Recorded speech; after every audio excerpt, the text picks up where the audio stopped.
Hello.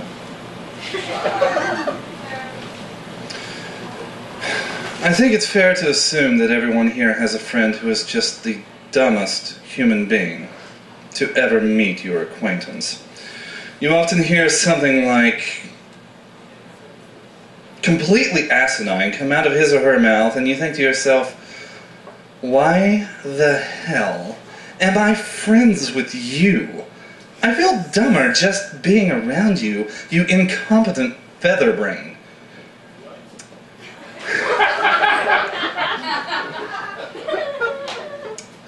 I have such a friend.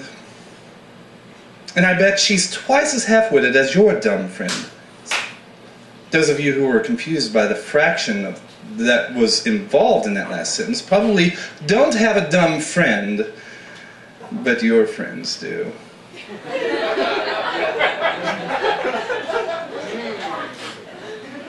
Anyway, here are two lovely stories from my high school days about a dim bulb in our clique whom we shall call Sandra.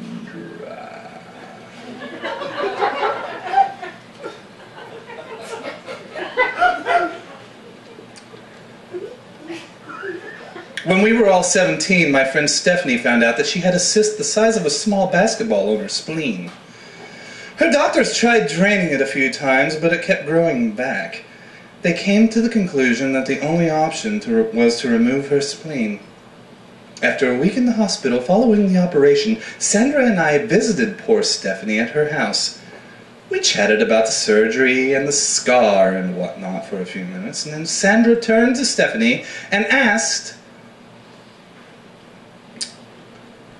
"So, are they going to donate your spleen to someone who needs one?" "Yes, Sandra. They're going to donate Stephanie's diseased spleen to someone who needs it. Because apparently, everyone needs a spleen in order to live except for Stephanie."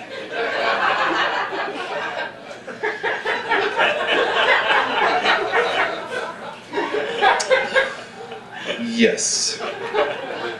That's pretty stupid. But the second one's worse. When we were 14, our parents enrolled all of us girls in a babysitter training class run by the EMTs of our town. One of the topics we covered was the responsible way to manage anger and frustration when a child is misbehaving. The teacher handed out a pamphlet illustrating the walk out of the room and cool off technique. In the first illustrated panel, there was a woman becoming angry at a crying toddler. The second picture showed a woman walking into another room. The third image showed a woman in the kitchen smiling and preparing dinner. At this moment, Sandra leaned over and whispered to me very gravely,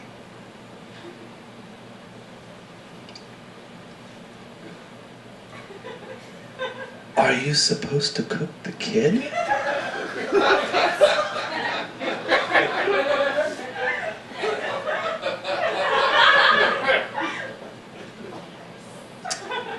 FYI. I hear she has 2 kids of her own now. I sure as hell hope they never piss her off.